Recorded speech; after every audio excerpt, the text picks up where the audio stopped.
Welcome to the Nerdiverse. Go ahead, sit and listen to the masters, the old heads, talk about what you love the most. Video games, comics, movies, and everything you need to maintain. We got the knowledge that's straight out the ether. Gonna need a drink and have to take a seat to expand your mind and listen to the speaker. Mike and the squad's gonna give you what you need. Please send in a question, come and get some answers, learn a couple lessons from the masters with the special guests. We got the green lanterns glowing on their chest. Yes, please sit back and relax, cause we gonna hit you with them stone cold facts. And allow me to be the very first to welcome you to the masters of the Nerdiverse.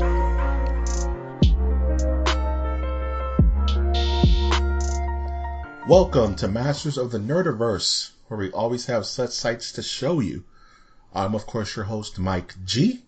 You can always find this podcast on iTunes, Stitcher, Spreaker, SoundCloud, YouTube, Amazon Alexa, and as well as the lost city of Zinj, where the myth of the killer ape has been brought to light and made true. Oh, man. I'm not going to... Are you just making that one up? No. It was in a history book one time. Okay. I'm like, I always try to wonder, where are you getting these from? Like, I understand some of the references, but some of them are just way above my pay grade. No, man. I specifically do references for maybe like 3% of the listeners, and if they get it, that's great. And if they don't, that's awesome as well, because they're like, is that real? And they look it up and find out what I'm talking about. But yeah, just know that Amy wants raindrop drink. That's another hint of what I'm talking about. Oh, man. Okay. Yeah, it doesn't make sense. It's like, you remember that movie The Cell with Jennifer Lopez and Vincent D'Onofrio or whatever. Yeah, man. Like if someone went into my head, it'd be rough, man. It'd be nothing but funnel cake and weird movie references. Be dancing around. People wouldn't make it. It'd be like Last Action Hero. You know what I'm saying? Where you're just walking down the street and see the cop from Terminator 2. Yeah, it'd be like that. As you can tell, I've never seen The Last Action Hero. What? Just better. We'll go on. Blasphemy. We need a movie night. You know what? We're gonna do an audio commentary to Last Action Hero. There, I'm calling it. We're gonna watch it together and do audio commentary. Just throw it up on a Patreon. Last Action Hero, Big Little China, or whatever that was called. You've never seen Big Trouble in Little China? No, I've seen clips of it, but it's like, oh man, I feel like Professor X when he's screaming, he's like, my mind. I can't wrap my brain around that. Yeah, haven't seen Gremlin 2. Gremlins 2, the new batch. Oh, you're breaking my heart. Oh, we have so many. Yeah. I have such sights to show you, my friend. I've seen that. Yes, we got some movie nights lined up. You just set us up for 2018. Oh, gee. We're gonna have a very busy year. Oh man, I'm so hyped for this show, man. It's good to be back. Thank you for coming back, of course, Winter. Thank you for definitely coming back, man. Oh man, to the Nerdiverse, as it were. You know, it's like you walk into the cave and like the ground is wet, but it's like not moist. It's weird. And then you come onto tile, and then you're in the Nerdiverse. I don't know. I see. It's an experience, and you have to take your shoes off like in a traditional family setting. Take your shoes off before you walk into the Nerdiverse. Oh man. So how you been, man? How's everything going? I'm doing pretty well. In regards to my nerd side of life, I bought the season pass for Call of Duty. Yo, duty calls, huh?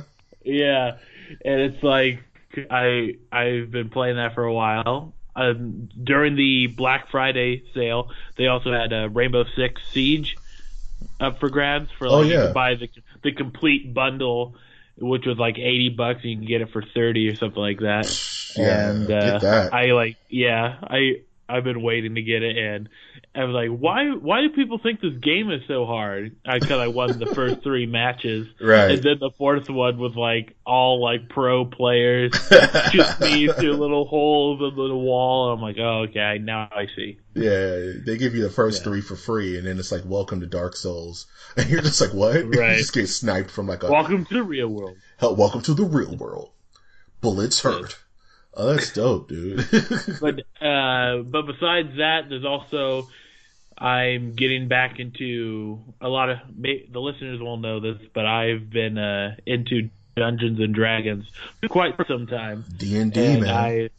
Yeah, and I'm slowly getting back into it, just reading news reports, and yeah, it's very interesting stuff going on over at Wizards of the Coast. Man, I have a buddy who's like, Mike, you should really be a dungeon master because you have such a crazy imagination.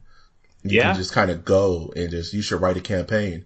I'm like, man, I wouldn't even know where to start with something like that. You don't want to play my game because it wouldn't be fair. It'd be dumb and have like we're all based on like Lord of the Rings style times, but you just find a flux capacitor. Like what? Everyone just leave. That's not canonically sense. I can't roll a natural 20 on a freaking, flux capacitor. What will it do? Right? Yeah. Well, Crazy I was like that when I first started because I've always been a dungeon master. Yeah. It was like a good 2 years of every week playing for an hour, 2 hours of Dungeons and Dragons. So you get good with improv skills, right? Because you can have an adventure set up, but you have to learn how to move the story along, right? And have actions that are meaningful for the player characters, but they're not so game altering that they make you have to write a whole new adventure right there. Yeah. And so it's a great balance. That's cool, man. Yeah. It seems like a really like if you're a writer, it would seem like a fun little exercise, right. Not to write yourself into a circle. You know what I mean? Right. Oh man. I can't remember. There's like some writer. No, I'm just making that up. Never mind. No, it's okay. This is the improv. Just let it rock. Some writer. Like, did you know? Some writer uses the Dungeon Master Guide to write a novel. I was going to say something like that. Did you know that Evil Things was based off a Dungeons and Dragons campaign? Stephen King just ripped it off. Now I remember where this came from. This is a Vin Diesel movie that came out where he's a witch hunter. Oh yeah, I remember that weird, The Last Witch Hunter or something like that. Yeah, that's based off of a D&D character that he had. That's so I've heard. Awesome. Yeah, I heard he's a real big D&D head.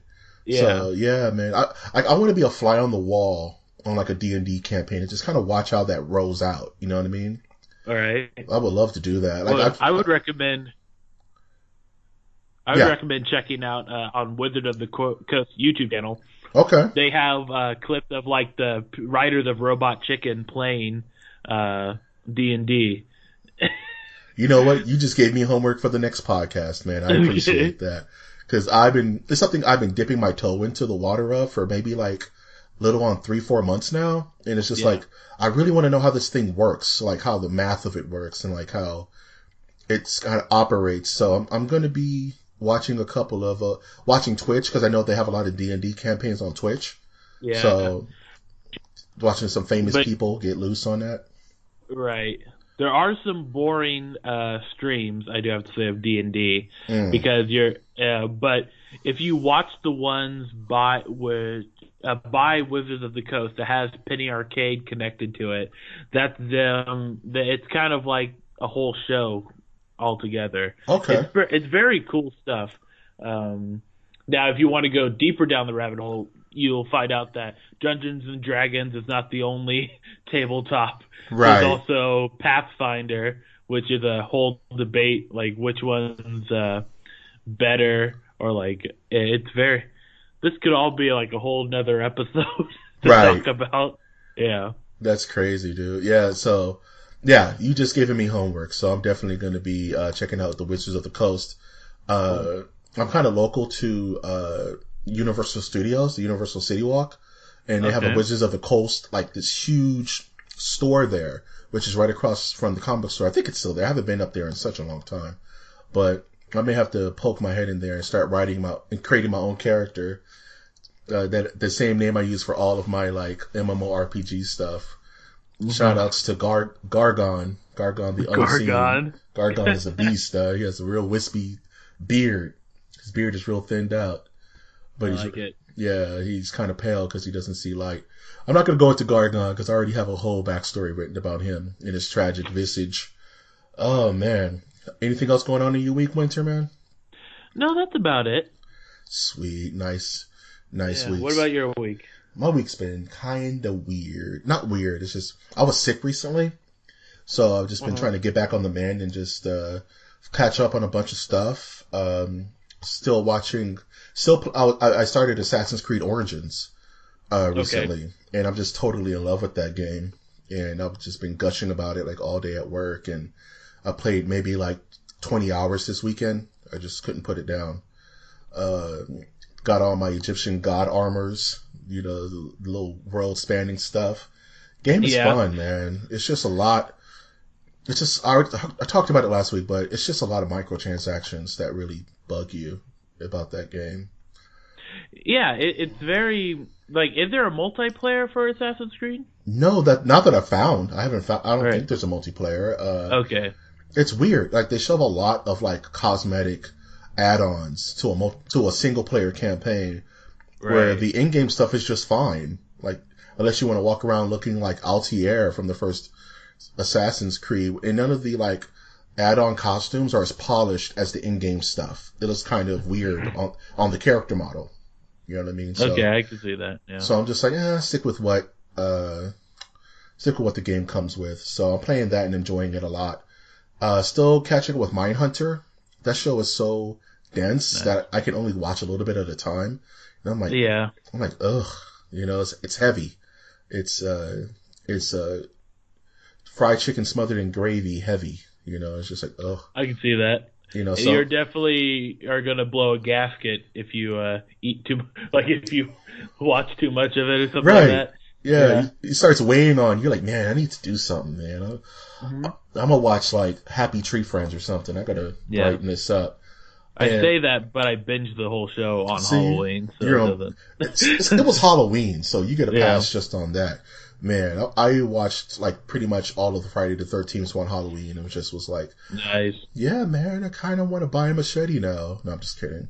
No, I bought the machete though, but it was on sale. It was Black Friday. It's surprisingly cheap to get a machete. It's really cheap for a weapon that is like very dangerous. So like that, it's like I'll give you $15.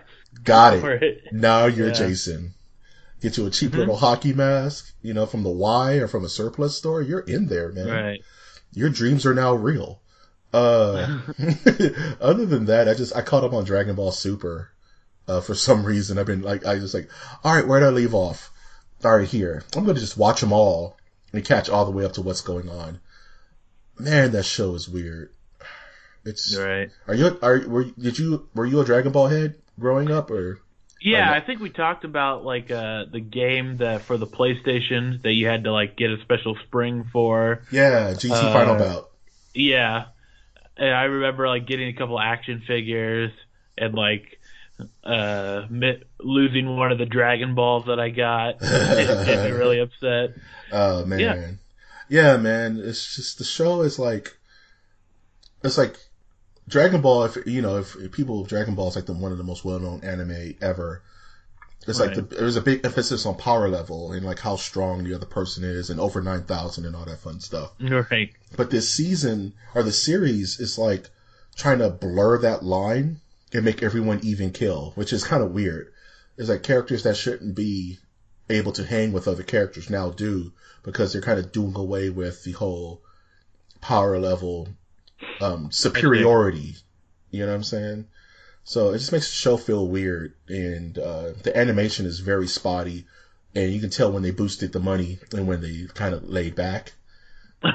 You know what I mean? It's like You can tell when it's like, oh man, you can tell when it's a top ramen night and when it's a filet mignon night, pretty much. Okay, I see what yeah. You know what I'm saying? So, yeah, I caught up on Super, and Jurin's the strongest. If anybody knows what I'm talking about, Jurin is just way too strong. He deflects space time. This guy just so weird.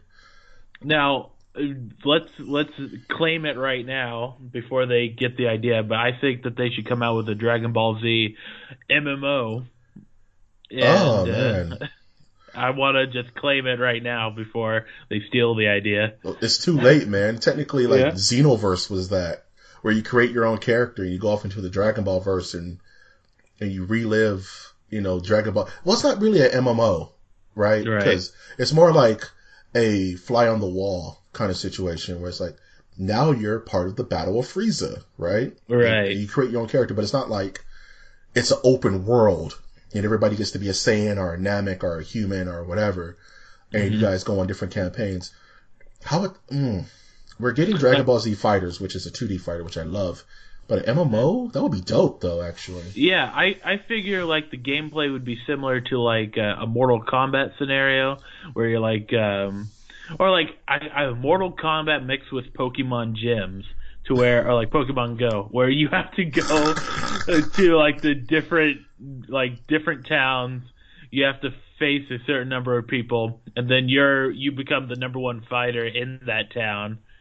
And then if people want to challenge, I don't know. I don't write the games. Okay? No, I got you. I'm a spitball it real quick. This is what you do. Yeah. Same idea. It's like Pokemon Go / with a fighting game, right? Like Mortal Kombat, or maybe like an Arc Sys game. And what it is that you travel around the Dragon Ball universe or whatever, and it's all building up to an event, and that event is the Budokai Tenkaichi tournament. And you train your character, and you go on different events, and there's raids, and you have to fight bosses that are stuck in a certain time. There are a lot of time paradoxes. So it's like the Battle of Resurrection F, and you go on that raid, and you guys all level up. But at the end of the year, there is a Tenkaichi tournament where everybody fights each other, and whoever wins that is the Lord of the Tenkaichi for that year, and they have to hold their title for the next year. I think that would be kind of cool.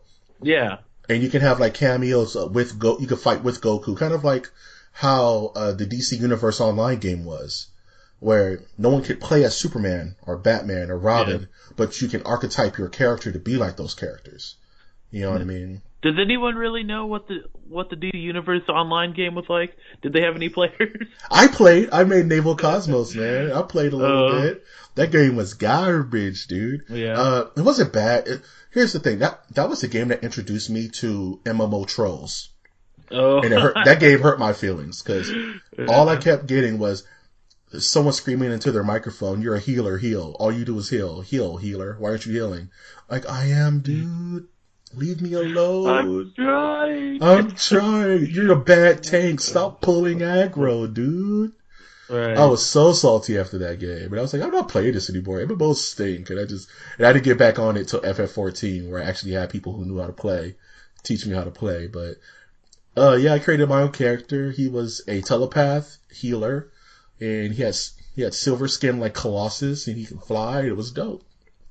Cool. Yeah, man, Naval Cosmos. Learn about him. I wrote comics and everything. I was such a nerd. Oh man, I was creating the nerdiverse. Oh man, but that's pretty much all I did with my week, man. It was pretty low key. Just checking out these news articles, man. It was kind of a weird week. And that's a good segue, I guess. Yeah. You know what I mean? Into the news. Cut to news music. Cut to news montage. Yeah. I think I'm just gonna add just screaming gorillas as the news noise this time around. Okay. And just let it fade. Like what? Why are they so upset? Mike G, what did you do to make them so ornery? I don't know, man. I just rub people the wrong way. Oh man. Speaking of things that may rub people the wrong way, let's jump around the news a little bit and go into this Jurassic Park Hidden Kingdom trailer. Did you have a chance to check that out? Well, Fallen Kingdom, we'll Did I say say hidden? that. Yeah. I guess that's a Freudian slip about what I want this movie to be. Oh man. Yeah, Mm, I yeah. am kind of mixed because I liked Jurassic World. Right. I like the Jurassic movies can't do any wrong for me, Right. but then it's I don't know. It It's it, very it mixed, definitely, right? yeah, right. It's a teaser, right? So it's not going to give you a lot. That's fine, right? I don't want to see the whole movie, but I don't want to sound like a hypocrite and be like, man, why do they still making Jurassic Park movies when I'm like lining up to see Avengers: Infinity War? You know what I mean? Right. So it's not Okay. oversaturation. It's not oversaturation. It's just with Jurassic Park, there's only so much you can do, in Right. regards Well, to yeah, there is a flaw with Jurassic movies, which is they have to figure out a reason why they keep opening up the dang parks. right. Like that's the biggest like flaw in logic ever. It's like Yeah. would be technically the third time they've tried this, right? Because Jurassic Park Right. 3 wasn't them opening up the park. That was them just going to Lisa Lasorna to save Homeboy's kids or whatever. But Same thing with the Lost World, I believe. same thing with Or no, Lost Lost World. World with yeah. Well, Yeah. no, they were Okay. trying to open the park in San Diego in Lost World. Right. And that's why the Okay. T-Rex was running down the street going into Blockbusters and shit. I Uh, remember. Now this one, it seems like they have those weird like observing balls like they did in Jurassic World. So it's Yeah. like it makes me think like the park reopened after like Indominus Rex pretty much just wrecked the entire park. It's like how do you still get funding for something like that? That's like if you went to a football game and but there was like an 80% chance that a football was gonna just kill someone. You know what I mean? Like Right. he's got thrown, a pass got thrown through your brain. I don't think football would be a thing anymore, right? Like you would just stop. No, So it's like, that's true. how do you justify like the park still being open? If that's even the case, we don't Yeah. know. It could be a thing where they're going back to The Fallen King. the Fallen Kingdom, which is Yeah. the old island, and kind of sorting some things out, and where life finds a way. I just wish they would get some. It always seems like they're handing off original cast members.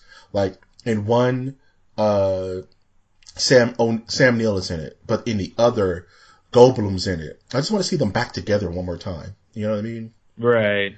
I know the guy who played Hammond passed away, but you can get I think her name was Lorna Denny, the wife. You can get all those Yeah. characters, even the kids. I think will be down to come back as auxiliary roles. I think that would be kind of cool. I could see that. You know? Yeah, I think that would be the way to get the Jurassic movies back on, like people actually coming to see it. If they start getting people who were in the past movies back into the series, that'd be cool. Like they don't even have to have big roles. Like Right. I just want to see like Dr. Grant and Malcolm have a conversation. You know what I mean? Like I always Yeah. thought some of the most interesting parts in the original Jurassic Park were the discussion of why this is wrong and the discussion of why is it right, and for the other side of that discussion. And as a kid, that was just as fascinating as seeing a T-Rex, run down a Jeep. You know what I mean? At least in like later viewings. So I would like to see Right. that brought back to the film the discussion of ethics in playing God pretty much. So I think hopefully like I want to be excited for this movie. I need to see more. I like Chris. I always mix up all the Chris's. Chris Pratt. Chris Pratt. Thank you. Chris Pine kept coming to mind. I don't know why. I like him. This would be a whole different movie if Chris Pine. Yeah, Chris Pine. Christopher Lloyd. Right. Right. I want Christopher Lloyd to be in the next Jurassic World movie. He's just getting chased by a campy, and he's just like, "Great Scott!" He gets eaten. There's so much blood. Oh man. Speaking of something that But made, this just caught my eye on the site that we were looking at for the Jurassic World. yeah, Two things. Ryan Johnson says new Star Wars trilogy won't be the Old Republic. Are they talking about another trilogy already? Yes. You didn't hear about that? No. Oh man. Ryan Johnson's like, yeah, after this trilogy's done, Force Awakens, Last Jedi, and whatever, he's already set up to write another 3 Star Wars movies. Yes. Him by himself. This is what I've been waiting for. I've been telling people that I can be satisfied if every year they come out with a Star Wars movie, and I know it's kind of sound hypocritical because it's like I get tired of superhero movies, but it's like Star Wars I can watch. Like I could be okay if they sell out because I will watch it. It's like they already have my money. Man, I don't think you're gonna have any problems with that. Right, like as soon as these things are coming out, man. Right, like when I heard like they made a deal with Disney way back, my mind went, Star Wars is never gonna go away now. It's just gonna be every year. Forever. It's forever. They're gonna do a TV show. They're gonna have the bumper stickers. You're gonna have the cereal. You're gonna have the Star Wars themed grapes and bananas. It's in there.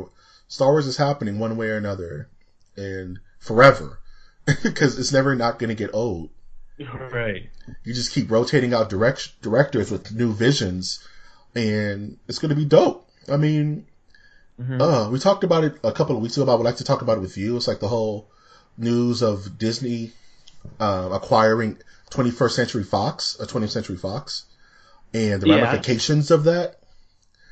And I'm like, has Disney steered us wrong yet in regards to content and marketing?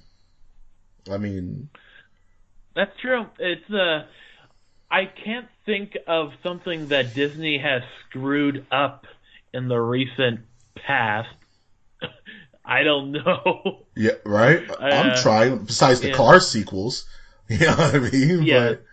Well, it's like Cars is a good example. Right. But it's just like people still went to see that. They still made their money back and probably then some. Kids are going to go see the Cars. They're going to make money, but it's like, and people are like, oh no, if Disney gets Aliens, they're going to ruin it. If Disney gets Predator, they're going to ruin it. If Disney gets Deadpool, they're going to ruin it. You know what I mean? It's like, no, Disney lets people do their thing. That's why they made Miramax. People forget about Miramax, and that's the company that put out Kill Bill, which is one of the bloodiest movies on screen. That's the company that gave Quentin Tarantino license to do whatever he wanted. Pulp Fiction, Jackie Brown. You know what I mean? So, right. Or it's like people don't realize that like ABC is also owned by Disney. Right. So it's you look at what they have on Disney. They have the Shonda Rhimes hour on Thursday. Shonda night on Thursdays, and it's just nonstop like sex, violence, more violence, and violent sex. So that's one thing I like about Disney is that they'll let you do your thing as long as it's profitable and marketable. You know what I mean? Yeah. So if Disney gets Fox, which is really starting to look that way, I'm not afraid for the future of the Predator or for 24 or for any of the other not Marvel properties within 21st Century Fox. They'll be in good hands. Is it a monopoly? Kinda, yeah, a little bit. But better yet, I would see like them actually having a better shot of coming back under Disney, because it seems like in other companies there's the issue of people not liking each other. Right. While Disney, it's more like they look at the bottom line, like if we make this, we'll make this amount of money back. Right. While in other companies, it's like Kiefer Sutherland said this to me, or he headbutted this guy. You know, so it's it's just nerds shouldn't worry about it. Nerds shouldn't worry at all. The one thing I can say about Disney and Marvel and Star Wars, they don't waste any of the buffalo. You know what I mean? Like, if they acquire your little rinky-dink property, they're gonna make it shine. You know what I'm saying? Like, Mm-hmm. if they find it profitable, like, we've been waiting for a Predator movie forever, and yes, one is coming out. But Disney's not going to let any property rot on the vine. You know what I mean? They're going to give it a shot. You know? Like, Right. that's why we're getting a Han Solo movie. Like, what? You know, why would that be? Because they don't let anything rot on the vine. They're going to give it its air. And all those films and things we forgot about, Disney's going to try to make it work. You know what I mean? Right. And the best part, like the Han Solo movie is a good example because it was originally going to be the two people that did the 21 Jump Street. I can't remember their name. Right, Lord and something. Yeah, Phil Lord and something. Yeah, and it was like, okay, that's going to be a weird Star Wars movie. It's going to be like this movie was written for Channing Tatum or something like that. Right. But then now they're going to have Ron Howard, who his action movies include The Da Vinci Code, and maybe something else, but it's just gonna be like.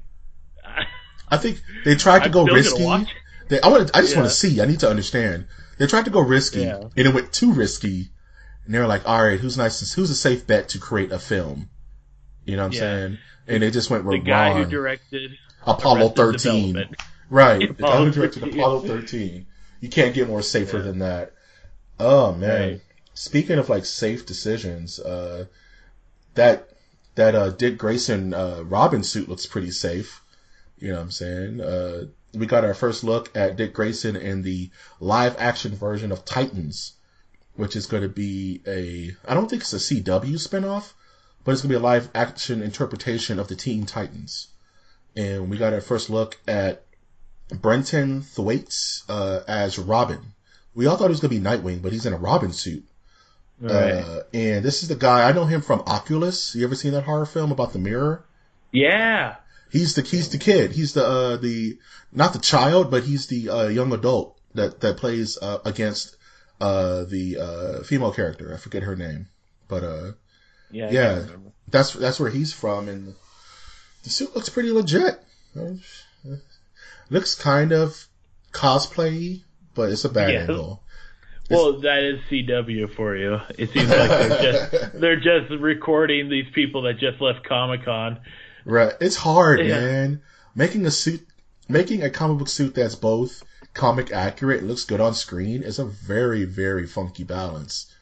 Right. You know what I mean? Like, I have no idea how that Spider-Man Homecoming suit is so bright but looks perfect on screen. Like, I don't know how they balance that where you have like something like The Flash and CW and the suit's just hanging off that poor actor. You know what I mean? It's just, I don't know. It seems like in costume design is a very difficult profession all into itself. And you can overdo it and you can undershoot it so easily. There's kind of like this built-in uncanny valley with costume design where you have to hit the mark just right. And otherwise it looks silly. If we're going to make a graph, we could put on one end being good in regards to Batman. I would say The Dark Knight, that would be a good Batman costume. Yeah. And then for what would be a good barometer for what would be a bad Batman outfit would be Batman and Robin Forever, I believe. Yeah, Batman and Robin with the nipples, with the bat nipples. Yes. So, that's kind of like like you said, you're hot and cold, right? It's like you have Dark Knight, Christian Bale, Batman suit that everyone loved, and you have bat nipples. And then you have to find a little happy medium. Otherwise, you looks overproduced, kind of like the Justice League movie. Those suits look a little overproduced for me.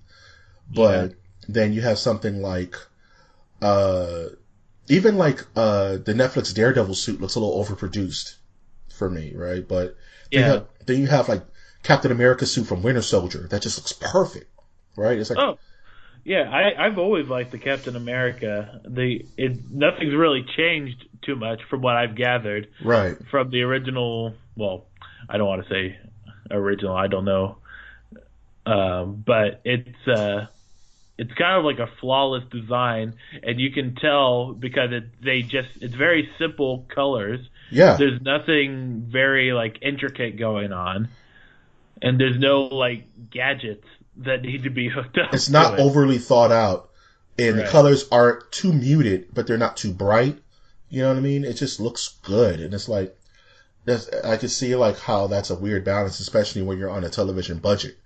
You know what I mean? So I think the suit looks good. I think it's just lit weird, and I don't like the guy's hair. It just doesn't. He looks more like he doesn't look like Dick Grayson Robin. He looks more like Tim Drake Robin almost, because he has the staff and all that stuff. So I don't know. We'll see. Looks pretty good.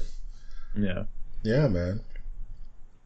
Another thing that looks pretty good is that My Hero Academia game was announced, and it's an anime I've been following because it's really, really good. And they're coming out with like I think a arena fighter is what they're coming out with. Fighting game. Yeah. Oh man, the only reason I want to mention it is one, if you're in anime and like things like Dragon Ball Z, Naruto, Bleach, One Piece, then you're gonna love My Hero Academia. It's pretty much, I pitched it before on the podcast, but just real quick, if you don't know what I'm talking about, it's Naruto meets the X-Men, pretty much. Okay, that's pretty cool. Yeah, I can find that. It's like if the Avengers created a high school and everyone with superpowers went to this high school to learn how to be a hero. That's pretty much the storyline of My Hero Academia, and it's just so well written, and it speaks to the hero archetype so well, and it harkens on all the forms of comics from the 1950s to the edgy 90s to now.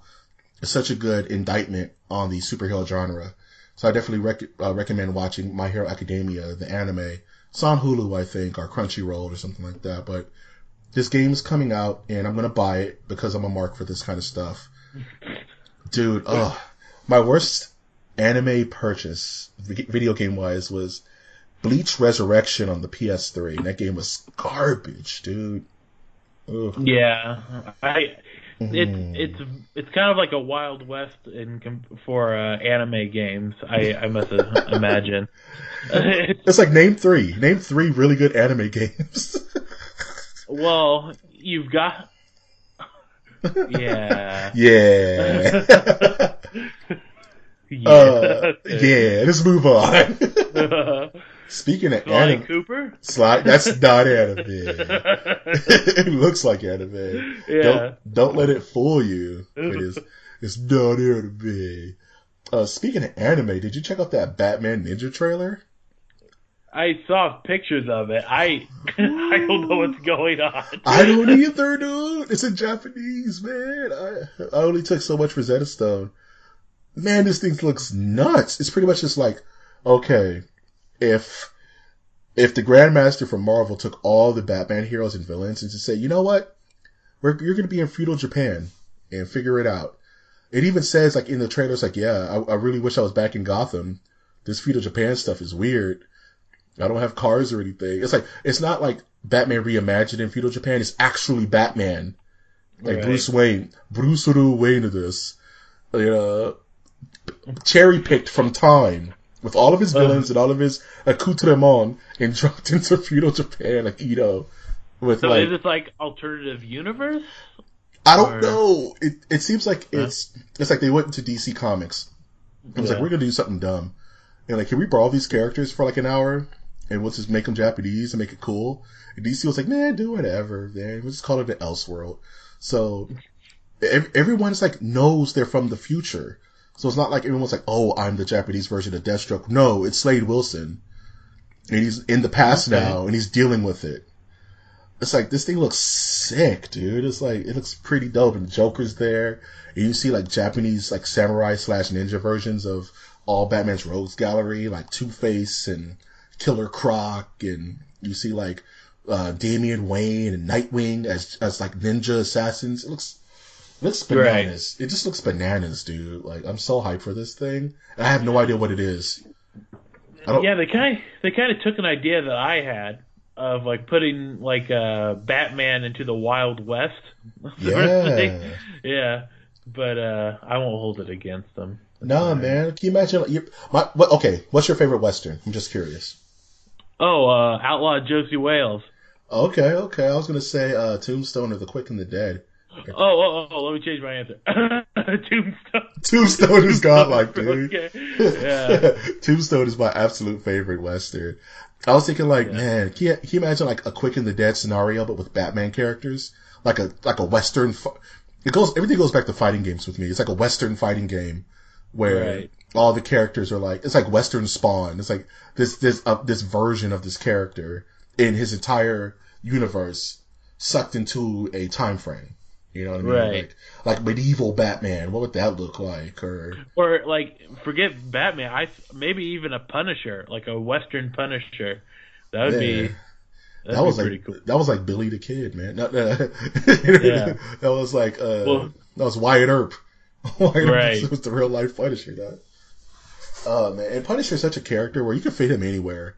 It'll make sense. Like a man on a vengeance trail is a tale as old as time. You know what I mean? And the Punisher would just fit like a glove anywhere. But man, this trailer, dude, and it's animated. It's the first time in a long time I've seen like computer animation look good. Like in a weird way, like not Pixar-y. Right. That's true. It looks different. Like it's not, it's like a video game cutscene that's just a whole movie. You know what I mean? Right. Didn't Attack on Titan kind of mix the like some 3D imagery?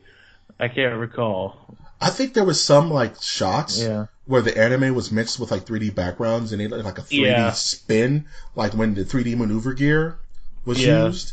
I think they incorporated some, but it was very subtle. You know what I mean? It was mostly still anime, but there was like CG touches.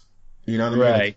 Like sprinkles of CG in the show, which made it look super good. I love Attack on Titan, man. That's my joint. Yeah, I haven't seen the second season. Me neither. I fell off on that. I need to get back on. Yeah, I have to prepare myself. There's a lot of yelling going on. Man, times are rough, man. Yeah. You know, at Wall Cena, you know, ain't nothing sweet, man. You could be eating dinner and it's Titans. I guess I have to run now, you know.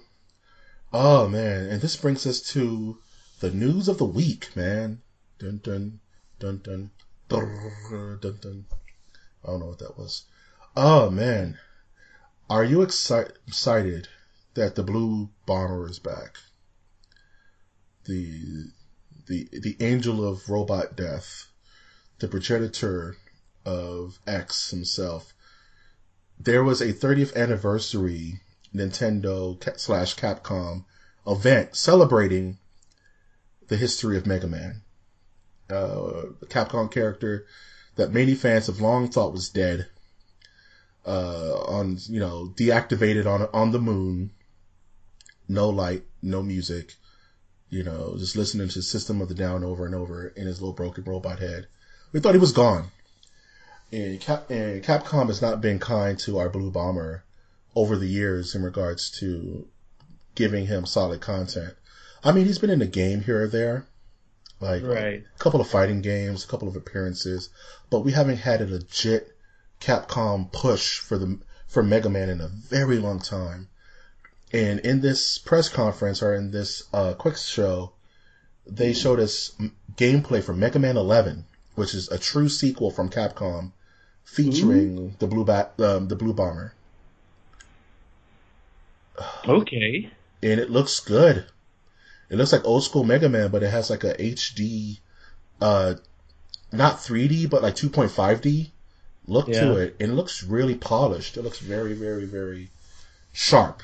Like there's a actual art direction for it. Yeah, I could see. I've never been a big fan of Mega Man. Mega Man, dude. Mega Man. I do see like this would be a good game for the Switch, Nintendo Switch. It's another reason for me to buy the Switch, man. Yeah. But then I like to have money in my pocket, so you need both, man. It's like I can't pull the trigger on the Switch, and you know what? It's sad because Mario Odyssey is a game of the year. Legend of Zelda is a game of the year. Metroid Prime 2 is on its way, which I'm buying it for that. I'm playing Metroid Prime 2. It's just what's happening. And now we have Mega Man 11. Oh, it's like a renaissance, man. It's like a Nintendo renaissance going on with this Switch console. And it's like, take my money. It's like, I take my money. I'm shoving it into Nintendo's face. Like, yeah. Oh, man. Mega Man. I was a big Mega Man kid growing up because I used to like drawing them because it was such a simple design. And Rockman and Roll and Dr. Wily and all the Robot Masters and the music. Oh, the Mega Man music is so good. So I hope there's a lot of good remixes in this new game that they're blessing the masses with. And nice. I'm completely hyped. Like, I just want to play good Mega Man, and I know a lot of people out there feel the same way. So and plus, on top of that, they announced that all of the Mega Man X collection is coming to modern consoles next year as well. Right. So all the X games are coming out as well on PlayStation, Xbox 360, and Switch. So I'm like, what? Come on, man. That does sound pretty cool. I do like game collections being released for. Yeah. So it's like you buy a Switch, you get to play all the Mega Man X games leading up to Mega Man X11. That's hype, dude. That's super hype. Yeah. Now, before we move on, there's actually two things that I remember that maybe we should add to our news. Go for it, articles. Man. Let's do it. So our first one is on December 12th. We will be seeing a Xbox game preview release of PlayerUnknown Battleground PUBG. PUBG is coming to Xbox One. Xbox. And I am excited about it. I am trying to shove my dollar bills into my Xbox One Let's to go. get to this. Let's go. And while we were doing this, I read an article from Ridley Scott on Coming Soon or like a quote from ComingSoon.net. Yeah. But I'll just read the subject line. Okay. And we'll talk about it. Third Alien prequel will have less alien, more robot, says Ridley Scott. Can I cuss? Is it okay if I cuss out loud? It's your show, my dude.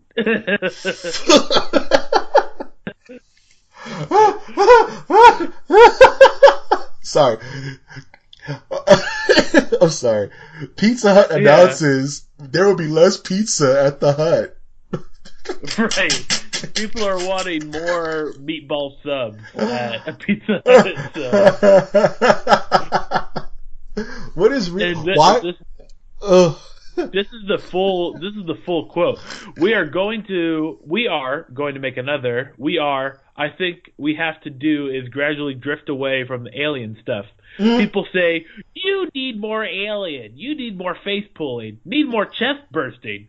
So I put a lot of that in Covenant, and it fitted nicely. But I think if you go again, you need to start finding another solution that's more interesting. I think AI is becoming much more dangerous and therefore more interesting. Okay. So put in your Blade Runner movie. I'm gonna get real tight on the mic because I need to say heard. If you don't want to make an Aliens movie, don't call your future movies fucking Aliens. Right. Call it something else. I'm backing up now. Yeah. Okay, I get it. Blade Runner 3, the bladening. The bladening. The bloodinant. Okay. I like it. You just triggered me right now. So here's the thing. Ridley Scott, you can do whatever you want, right? You're Ridley Scott. You can make whatever you want. You can make Blade Runner Infinite and make it like a romantic comedy. Do whatever you want, man. But if you're no longer interested in telling the Xenomorph story, maybe you should have buried it in the last two films and took it away the opportunity for Neil Blomkamp, who's a young, interesting director, to direct his own idea of the Aliens franchise going forward. But you wanted to hold on to that, onto your baby. You didn't want to let your darling die. So you made Aliens Covenant. It's called Aliens Covenant, but you had no intention of actually having aliens in it, right? You want to focus on your David storyline, which is fine. if that's what you want to do. But don't call the movie Aliens if you're drifting away from the idea of aliens. See, the problem... I'm sorry, I don't mean to sound so upset, but I'm very passionate about this. Here's the thing. I'm just going to give you some horror 101. What is scary, right? What is fear, right? Fear is the unknown. Fear is not knowing what the hell is happening. If I just heard a thump in my room or my kitchen, I'm scared as shit, right? Because I don't know what that is. The moment you take the fear and you quantify it, you bring it into the light, you take a rag and you polish the sheen of the fear, it stops becoming scary, right? Yeah. The alien xenomorph, we know everything about this thing now. We know how it operates. We know what it looks like down to an inch of it. We have seen it in broad daylight. It's not scary anymore. You've destroyed the mystery of the terror, right? Yeah. But wasn't that like done after the first movie was over? Like, we have Alien, which was like a sci-fi horror film, and then you have James Cameron going, let's put guns everywhere. Let's guns it up. And I do have to say, Aliens is my favorite out of the series. Myself. You know what? That's fine, because you're doing something different with it, right? It's like Alien and Aliens couldn't be two different movies, right? Couldn't be two separated. Right. But they're telling different stories with interesting source material. I would never gripe anyone who likes Alien better than Aliens. I prefer Aliens as well because that movie's awesome and it's just quotable, and I want to do a review on it one day. But the Aliens are still. Blomkamp, Neil was going to make his movie as a sequel to that. Exactly. He was going to ignore all that bullshit. He was going to ignore 3. He was going to ignore Resurrection, and he was going to ignore all the Alien versus Predator shit. He was going to say, you know what? All that was a weird fever dream inside the incubation, inside the sleep chamber she was in. And this is the true pickup of that. And I would have been super fine with that retcon, especially if the movie was good. But for Ridley Scott to hold the franchise hostage and say, this is my baby, it's going to be called Alien, but you know what? We're veering away from Alien is such a bait and switch. It's like, if I'm not even a huge fan and I see something that says Alien Testament or something, whatever the sequel's going to be called, I'm going to go in thinking I'm going to see xenomorphs and it's going to be cool and it's going to be, aliens, I know what that is. And you go in and it's about some boring ass like diatribe about the duality of man and how androids are just us after all, and if we're their god, then who's our god? Stuff. I'm like, that's not what I'm paying for, man. This is a very common, I would say, high society director move. I think of like, it's kind of like he tried to make an Alien movie with notions of like a Christopher Nolan movie. He tried to, or with a little bit of 2001 Space Odyssey. Here's the thing. Ridley Scott tried to do something different, which is fine. And I totally applaud him for that. But when you call your movie Aliens Covenant, the studios and the producers and the bigwigs want there to be aliens in it. Right? Because it's called Alien Covenant. So he got salty. He was like, well, if I gotta put an alien in it, I'm just gonna shoehorn that shit in. You know what I'm saying? And now he's like, maybe my next movie won't have so many aliens. I'm letting you guys know now. So you can't say I didn't say it. But it's like, to name it something else, create a new, and it's because companies have become so reliant on branding that they're willing to brand something that has nothing to do with the project or with the source material or what fans actually want. You know what I mean? There's fans of David and there's fans of Fassbender, that whole little story arc. That's fine, let them be. But don't mix your seasoning salt with my ice cream over here. You know what I'm saying? Like, keep that shit separate. I do have to say, like, the Alien series, it is the AIs in the universe have been connected with, like, Alien with the xenomorphs. Right. Because in almost every film, you have an AI trying to get its hands on it. And Absolutely. Then I do like the prequels and the way they handle, like, turns out it's the AIs who actually released this on human beings or whatever. Like, one of them, a spoiler alert, Right. created the xenomorphs the way they are now. But yeah. But it's still, I do agree, like, it is ridiculous to start thinking about how there could be a movie just of Fassbender. Right. And it's like the major problem is that we know that we know that at all, right? Right. The monster is supposed to the monster has to have some level of mystery for you to be wondering what's happening. You know, fear is uncertainty. Fear is not, oh man, Jason Voorhees was, yada, yada, yada, and now he's back from the dead. It's like, it's too much backstory for something that's supposed to shock you. Well, it's like he's going a different route. He's going for no longer horror. It's now just going to be sci-fi. Yeah. Science fiction with a sprinkle of, like, look at that alien burst out. It's dope. Because people label Alien as science fiction. But technically, Alien isn't science fiction. It's gothic horror. You know what I mean? It's a weird setting for an otherwise, Ghost in the House movie. You're in this strange setting. And it's brilliant because you're isolated. You can't just leave. In space, no one can hear you scream. So it's the haunted house movie extracted and taken into an environment where there's no escape.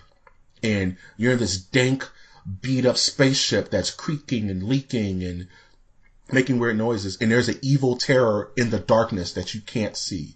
And you have to somehow survive a creature that will technically destroy your ship if it bleeds too much. So how do you fight this thing? They weren't soldiers. They were like trashmen in space. They didn't have anything really to defend themselves. And then you take it a step forward and say, how do you fight this thing with munitions? How do you fight this thing with trained soldiers? And it becomes fruitless because they didn't really do anything. You know what I mean?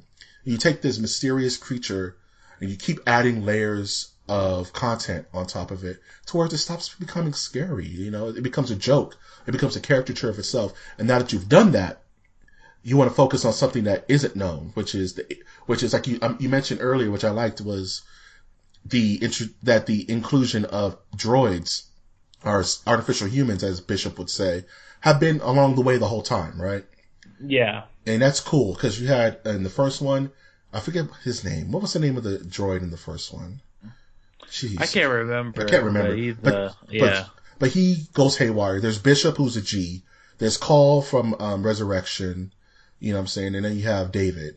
And I think that's fine, but you don't make a part of your story the whole story unless you just do a different story. And there could be a quote-unquote alien cinematic universe where all you want to do is focus on the android side of the politics, but let someone else do Alien. Don't just kill it because you've run out of ideas with it. There's plenty of young directors and screenwriters and regular writers who would just kill it, right? Who would just figure out something interesting to do with these loved characters. Yeah. And for him to have the gall to say that. Like Neil. Right, like Neil. Neil did you see any of the screenshots of what he was planning to do? Yeah. It looked so dope. It looked good. I was like, what? It looks so good. And the story behind that's sad because Neil was like, because Neil has a production company called Oat Studios, and he does a lot of shorts on YouTube that are really, really good, where he gets actors and actresses to play in these shorts he makes. And there's one called Zygote, which is really good. There's a couple of others. There's ones he's doing inside of the Unity engine. And the reason he has his team is because they were already set to go for Alien, whatever he was going to do. And Ridley Scott pulled the rug from under him and said, no, I'm making Covenant, so you can't make your Alien movie anymore. He was like, well, I've hired all these people. I've hired stunt coordinators and digital effects guys, and we're ready to go. And they're like, no, just you have to wait until Ridley's done seeing his vision, his new trilogy. And Neil was like, that sucks, dude. Like, I just screwed over a bunch of my people. What are we going to do? So they created O Studios and been doing pretty much free work because all of their businesses were all taken care of. They were ready to do a new thing. So I didn't mean to go off too hard on that. It's just, it's just the concept is so stupid. Like, why would that man say that unless he's completely lost it? Even if that was your plan, why would you tell that to fans? Why would you say that? That's just so... Well, this is what high-class directors do. And Ridley Scott is up there with, like, being high-class. He's so hoity-toity, right? He wants to... Exactly. He's an art piece. And it's like, that's fine, bro, but come on, man. Yeah. Like, when I saw the clip how he explains how he, like, what is it? He plans out his film shots. I can't remember. He storyboards. He draws out how he wants the shots to be made, and he spins, and it shows him like at a table drawing out how he wants these shots to be seen. And I'm like, who does this guy think he is? You know what? And I'm gonna just say my last little piece on something I found more visible as we get older, and it's lightning in a bottle directors, lightning in a bottle creators, where they create one thing and it's amazing and it takes on and it becomes this whole thing, but at its core, it's not a talented work.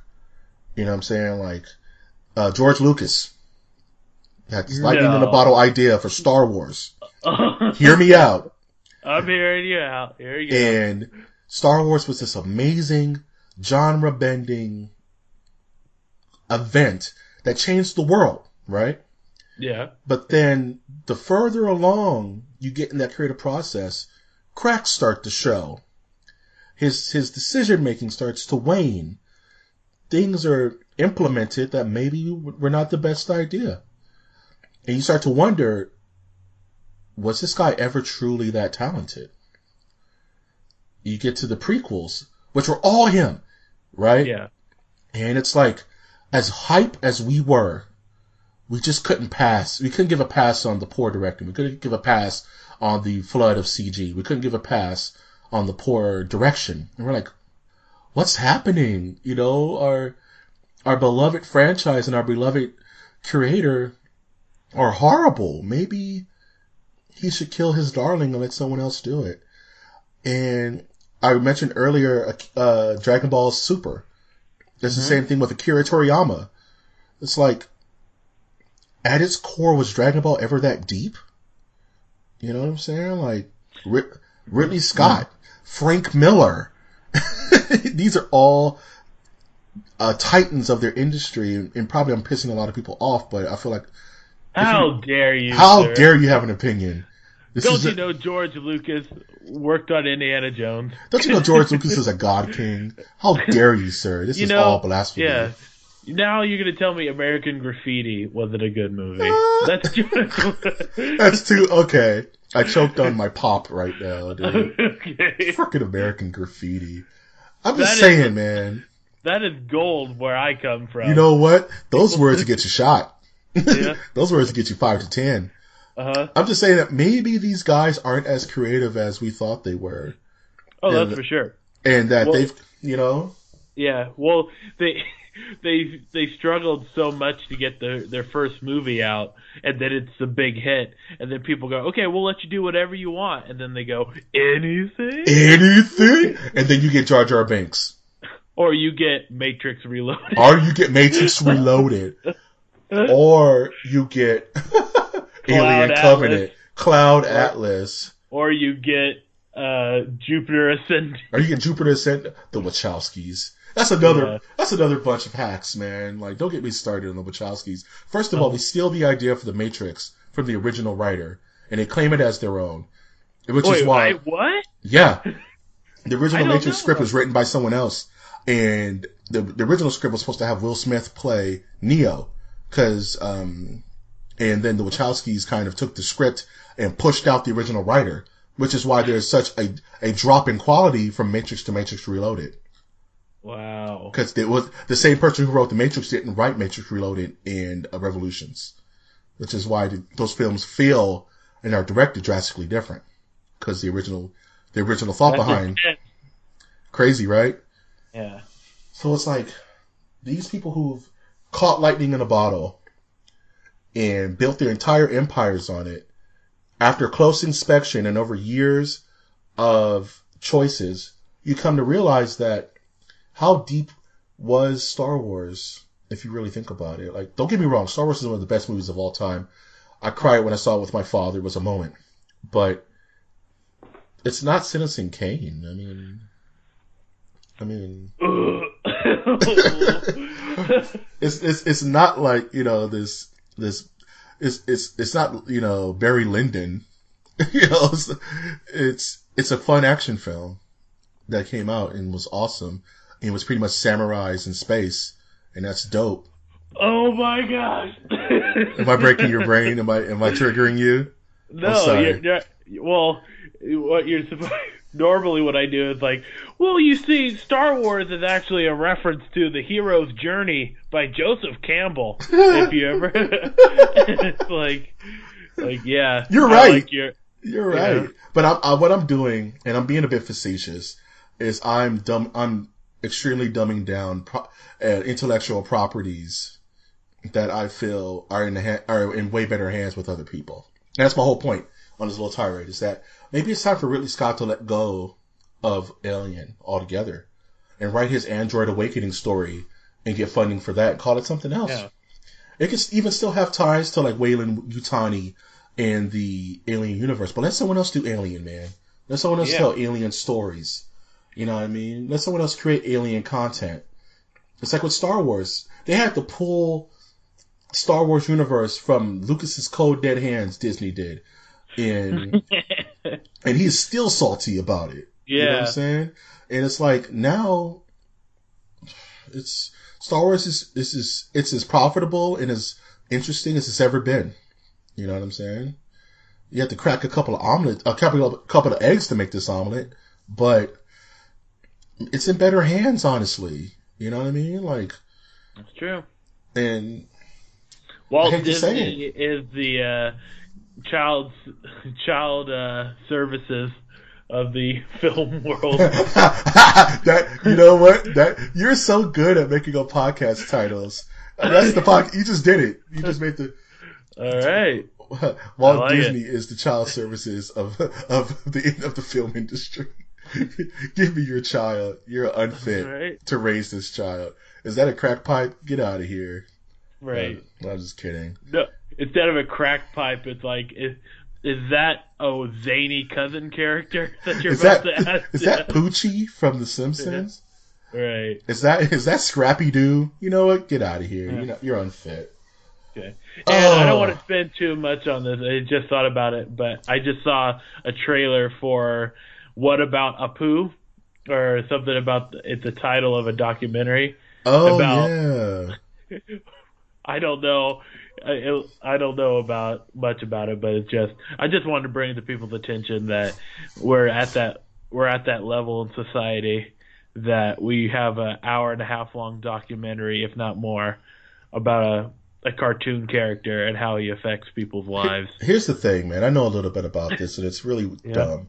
And it's not dumb because it's based on people's feelings, and I'm not going to besmirch anyone's opinion or feeling on a certain matter. Yeah. But it's dumb. So here's the thing. It's pretty much about like how Apu is the most fervent stereotype on The Simpsons, right? Right. He's Apu who needs a quickie mart, all that stuff, right? And he's the stereotypical Middle Eastern or Indian character on a show that's been around since before some of our listeners were even born, right? Right. And it's like The Simpsons are in they're like 25th season, something nuts like that. And it's because we've reached a level of political correctness where people don't want to they don't want that kind of stuff being represented on television for the kids to see. And it's just, it's a matter of the time, where The Simpsons was the progenitor of such shows as South Park and American Dad and Family Guy, where it's just blatant racism. It's blatant stereotypical content, sexism. It's like, it's very in your face, those shows. Right. And The Simpsons were a bit more tongue in cheek. And you had characters like Chief Wiggum or Ned Flanders or even Apu for this case, where there were stereotypes of human archetypes. the overzealous Christian or the overzealous Bible thumper, the donut eating fat cop. You know, and these are things. These are easy ways to convey a archetype on a kids show or an adult/kids show. And people are up in arms saying we should petition to get Apu taken off The Simpsons because he's racially insensitive. And I'm like, if you feel that way, that's fine. But you can also not watch the show. And it's just as simple as that. And I feel that way across the board. Like, if you feel something is not fit for you, not fit for your children, not fit for your family, then don't be an adult and don't let it on your television. Don't let that media be accessible to your children. But you don't want to know a secret. If your kid leaves your house, they're going to see it whether you want them to or not. Right. So you might as well educate them on the source material, not condone it. Education and consent are two different things. You don't have to say, I accept this in my home. That's fine, but at least educate your children on it. You know what I mean? So that when they're out in the world, they're not completely blindsided by this stuff. And we live in a world full of racial insensitivity, full of sexism and all that crazy, nasty stuff that's out there. And these are social reflections that are interpreted via entertainment. And it's been that way since entertainment's been existed. You know what I mean? So rather than petition to have a character taken off, why don't you just not watch it? Mm-hmm. Or encourage others to not watch it, you know, but don't try to change someone's source material but based on your level of discomfort. You know what I'm saying? But that's my opinion. I don't know. Right. You know. I'll stop bringing up topics. No, man. We can let this rock. This is going to be a good show. So, speaking of that, let's go into the questions real quick, right? All right. Let's ask some questions. If you want to ask a question, you can always send those to mastersofthenerdiversecast@gmail.com. You can say, Mike, I didn't hear that. I was too busy singing Who Needs the Quickie Mart. Hey, that's a good song. Mm-hmm. But you can actually find our question and answer section at mastersofthenerdiversecast@gmail.com. Cool. So first question, nice and simple, underhand toss. Name some of your favorite graphic novels. Here we go. Here we go. Watchmen, V for Vendetta. Let's go. Ronin. I kind of liked Frank Miller's Ronin. Yeah. Wasn't really a graphic novel. Well, to me it was because I got all the comics, but the Preacher comics. Ooh, Preacher is some good stuff. I had a very weird relationship with those articles where these comics, because I would be reading them and then my English teacher, who was like encouraged me to read the comic books, was like curious what I was reading, so I gave him a copy of what I had, and it just happened to be the one that they go into the New Orleans and they meet the one-eyed inbred guy, and he's like trying to have sex with a fish. And you're just like, oh. Yeah.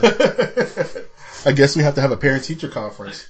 Or I guess we're not going to be sharing comic books anymore. No. Yeah, that's funny. That reminds me of a quick story. When I was a kid, one of the first books I finished as a child was Silence of the Lambs. And my teacher was absolutely dumbfounded that I was reading that book. I was reading it is in the 4th grade. Can you hear me? Yeah. Yeah, now I can. Okay, cool. So we had a parent-teacher conference, and my mom was like, what reading level is he reading at? It's like, he's reading at a 6th grade reading level in the 3rd grade. And it's fine. He's fine. Let him read whatever he wants to read. And so my teacher had to let me read Silence of the Lambs during reading time. Which explains a lot of why I'm so damn morbid. Yeah. But I didn't mean to interrupt. Is there any other graphic novels that come to mind for you? Yeah, there's the final one is an actual novel, a graphic novel. It's called Das Maas. Have you ever read that one? Yeah. That one's about the mice. That it's like an allegory for the Holocaust, right? Right. Yeah, that's a deep book, man. Yeah, and I thought it was so heavy reading it back in high school. Right. Look what I'm reading. And, get on my level. No one cares. Yeah, no one cares. No, man, I super care. I would have been like, yo, respect, dude. I respect you on that one. Yeah, man, that's a deep book, dude. Recommendations. I guess for me, definitely Watchmen. Watchmen changed my life, man. One was Kingdom Come. It's one of my favorite DC stories ever. Okay. And that's the one where it's set in the future and Superman's super old and everybody's old. And it's like the Silver Age heroes have to deal with like the 90s edgy heroes of today. And it's just Kingdom Come it's written. Oh man, who wrote Kingdom Come? I'm just gonna punch myself in the throat. All I remember is the artwork because I'm an art guy by Alex Ross. And Alex Ross is one of those artists who draws kind of almost like Norman Rockwell of the comic book world. And Okay. the art looks realistic for a comic, right? And it's just so inspiring, this book. Just the artwork is beautiful. The storyline is great. Kingdom Come is one of my favorite stories. Oh, I've seen this artwork before. That's pretty cool. Yeah, it's one of those books where I'm like, wow, if I keep drawing, this is what my stuff could look like one day. You know what I mean? And Yeah. Shazam is in it, and it's just dope ass story. Another DC one that I really stuck to in college was Batman Arkham Asylum, which was the graphic novel. It's not based on anything. You would think it was based on you would think that things have been based off of it, but no. The video games are based on a completely different storyline, and I don't think any animation or film has taken bits of it. But Arkham Asylum is this deep dive into the psychology of Batman and the psychology of his villains on almost a clinical level. You know what I mean? And it's not like reading a comic, but like watching an episode of like Dexter or watching an episode of like Hannibal. You know what I mean? It's very adult. It's very, the artwork is very visceral. It's very tactile. You know what I mean? It's like you can taste the page. It sounds weird, but it's like you can smell the pages, or you can smell the environment in the page. It's very immersive. And if you're a Batman fan and you've never read Batman Arkham Asylum, it's definitely worth checking out. It gave me a completely different perspective on the Batman mythos. And Batman's one of my favorite heroes. So I definitely recommend that. And lastly, this is one, and also, there's also Why the Last Man, if you've ever read that, which is a good book. It's not technically a graphic novel, because kind of like Preacher, it was in installments, it was a comic. But if you can get a hold of those, they're great. Planetary, I'm just going to start throwing out names, because they're all flooding back. And the last one is this graphic novel called Pride of Baghdad. And it's really well written, Will Wheaton, where it's pretty much about, there was a true event where during the bombings of Baghdad, one of the bombs hit a zoo, and a pride of lions got out and started walking around the city and pretty much messing with people. And it's pretty much telling the story from the point of view of the lions. And it's really a good read. It's very quick, and it's very heartwarming and kind of sad, but it's just a graphic novel that I read in a comic book club once. Shout out to Jeffrey's Comics, you guys rule. And just one of those I would say pick up, because you could probably get it cheap nowadays. You know what I mean? Yeah. I'll check it out. Yeah, it's pretty good. I think I've asked this question before. I'm coming across that a lot, but someone else asked it. But what video games that you weren't really thrilled about, but you feel that were saved by their art style? Oh, that's a good one. I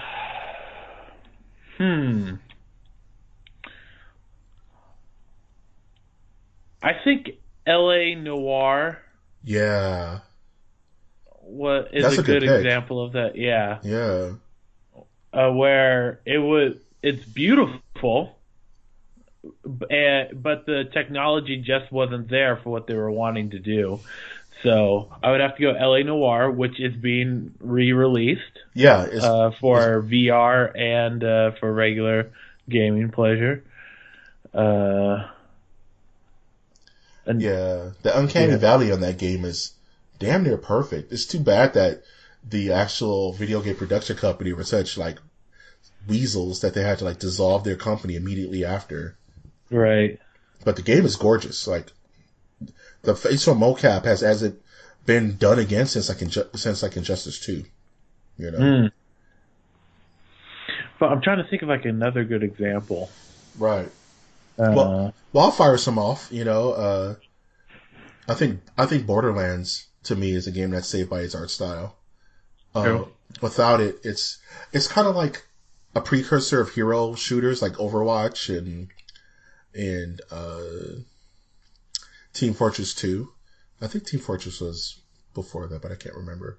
But I think if Borderwatch, if Borderlands didn't have its 2D cartoon style, the game wouldn't be as interesting. It just brings a whole new dimension to it. Okay, I think I figured it out. So it is, it's a combination of two games. It's, I think the Batman Arkham games were saved by their art, as well as the Assassin's Creed games. They both have, like, the issue where each game has the same mechanics. Right. And there's not a lot of changing going on with like how quests are done. So what they make up with is like you're following someone in a beautiful environment. So I would say that is a good example. Yeah, I would definitely agree with the Arkham series, which without a doubt is the best superhero series of video games ever, in my opinion, in regards to their attention to detail, the art style, and just fan service. Like Batman, it's really easy to lock people into a Batman story because you have decades of source material, right? You know what I mean? You could just write. You could write forever. And when it comes to Assassin's Creed, like even now I'm playing Origins, it feels like an Assassin's Creed game. You're going through the motions, but they've changed a little bit. Like they've taken things away, which just made it better. If that makes any sense. Like it's not as convoluted, but you're also looking at beautiful ass Egypt. You know what I mean? And the pyramids and sunsets and oceans and crocodiles just being awesome. So I definitely would agree with those two. And also Abe's Odyssey, because I hated that game, but it was so cool back in the day. Oh man. Last question. Is there a movie cliche or a cliche in literature or video games that you always see coming a mile away, but you're still happy to see? If that makes any sense. Yeah. I think the cliche of... I always like those movies where the guy is trying to get the girl, and so then he pretends to be someone, and then all this wacky stuff happens. Yeah. And then she's about to take him in, and then someone goes, "Well, you're like this guy," and then it's revealed who he truly is. And then it goes like, "I started a joke." That song starts playing in the background. And, yeah, I really like that type of stuff. That's what's up, man. Because it's like, there's really no other plot devices that you have besides this in every, like, romantic comedy or every Dane Cook movie. Dane Cook. Don't get me started on that guy. Yeah. Name a movie. Joke Stealer. Him and Carlos Mencia. Yeah, it's Joke Thieves, the movie. Yeah. Name a movie that you that best fits this the cliche that comes to mind for you. Okay. Oh no, I was just saying. Oh! I thought you were about to list. Oh no. A cliche. A good. Like an example. Okay. Maybe. Mrs. Doubtfire. That'd be a good one. That's a great example, actually. Yeah, he was definitely not who he said he was. No, probably. I feel like there was a scene like that in Caddyshack that I liked. I love Caddyshack so much. I'm gonna watch that tonight. Thank you. You gave me something to watch. Well, it's like Caddyshack is one of the few movies that they have not tried to make a reboot of. They've done Family Vacation, but they haven't gone like, we need to do a Caddyshack. You know what? Winter, you just put that into the ether. Now it's going to happen. It's going to be Dane Cook. Oh, no. Dane Cook. It's going to be Dane. No! It's going to be Dane Cook and Kevin Hart in the Caddyshack remake. Yeah, I was about to say, they're definitely going to put the impish Kevin Hart on there. They're going to shoehorn his ass in like they do with everything else. Jonah Hill is going to be in it. I picture. Okay, since I put in the Anna Faris is going to be in it for some reason. Yeah, well, it's definitely going to be a Seth Rogen film. Oh yeah, he's directing. Seth Rogen's directing. Channing Tatum is going to be in it. Channing's going to be in it. Off character. He's probably going to be the groundskeeper. Yeah, man, it's gonna be so horrible, and they're gonna have really bad cameos. Is pretty much what's gonna happen. All right, it's gonna have Dan Aykroyd playing a blimp. Playing an actual blimp. Yes, I feel bad for that joke. He's been struggling with his weight. So. No, man, he has that weird vodka that's shaped like a skull. He's all right. He'll figure it out. Have you seen that shit? Like he's selling like vodka that's skull shaped. It's so dope. I want skull vodka. Wow. Oh man, if I had to pick one, my favorite trope is the villain of the movie has been the hero the whole time. Kind of like, who is this? Like the person they're hunting is the person doing the hunting, or you know what I'm saying? Like, okay, you know what I'm saying? Like the villain was the hero, but for some reason, either an outside source didn't put it together, or the hero has amnesia, or something like that, and they just don't remember being the villain. And it's kind of like Shudder, like Shudder, like Shutter Island. You know what I'm saying? Okay. With Leonardo DiCaprio, which is one of my favorite movies of his. I'm trying to think of the movie with John Cusack and that motel. Identity. Yeah. Yeah, man. Or like Star Wars Knights of the Old Republic. The first Knights of the Old Republic was like that. Nice. It was like Dark Revan. I don't want to spoil that, but I just did. But it's been a while, people. It's been a while. Don't get on my back. But yeah, I love that trope where it's like Kaiser Sose was in the room the entire time, right? It's like just cool shit. Good times, man. Good business. Good business. Oh man. So, what are you looking forward to this upcoming week, man? What you got planned? Well, I'm currently planning to read what I just discovered online while we were talking about Watchmen, but I don't want to spread this out too much. We're already an hour and a half, but yeah. Suffice to say, they did a prequel series where Superman meets Dr. Manhattan. Yeah. Doomsday Clock, man. Yeah. Doomsday Clock. Get on it. Never heard of it. Yeah. It just came out, that's why. Okay, so I'll check it out. That's what's up, man. Yeah. Oh, man, just finishing Assassin's Creed Origins, finishing Mindhunter. Guardians 2 is on Netflix, so I'm gonna check that out. And The Infinite Pain of Christmas Shopping. That's pretty much it. You got to do it in November. That's the problem. Man, I did some, but I didn't finish, bro. I got like 2 people that are just really hard to shop for that I gotta get. And we have to prepare for the Christmas cast. I'm so hyped for that. Ooh, the Christmas cast. What's the Christmas cast? I was gonna say hashtag Christmas cast.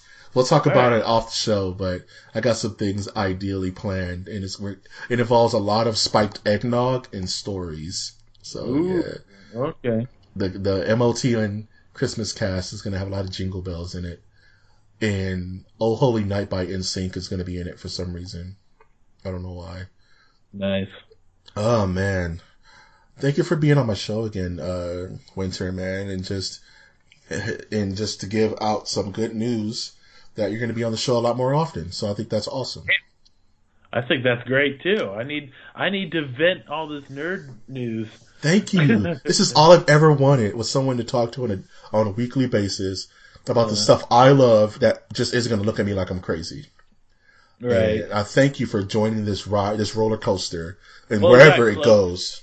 It got close to me thinking you were crazy today with you talking about starting off your Ridley Scott rant with the concept of fear. The concept of fear. I'm sorry. I'm a horror nerd, guys. And so I was like, is this a TED Talk? See, the mystery box is... Yeah. No, I'm just kidding. But it pisses me off when people ruin the things I love. So, I didn't mean to go too deep into that. I'm sorry. Right. it just that triggered me. I was like, oh, this Ridley Scott is such a hack. Oh, right. Man. But definitely, I'm happy to have you on the show more steadily, and we're going to make magic, man. It's going to be dope. I'm super excited for the future of Masters of the Nerdiverse, especially going into the next year. I got some crazy stuff planned, and we're just gonna have to wait and see. Got such sights to show you on this great channel, and we're gonna make it do what it do. Spoken by the immortal, damn it, Blind Ray. He's blind and he sings jazz, and his name is Ray. Help me out Ray here. Charles. Thank you. Get cultured. Get cultured. This is non-woke Mike right now. Woke Mike would have been like Ray Charles, Hotep. But as always, you can find this beautiful baby of a podcast on iTunes, Stitcher, Spreaker, SoundCloud, YouTube, and within the lost city of Zinj. Just don't take any of the diamonds. You will pay for it with your life. As always, I'm your host, Mike G, and I'm always happy to ask you to take that one step beyond.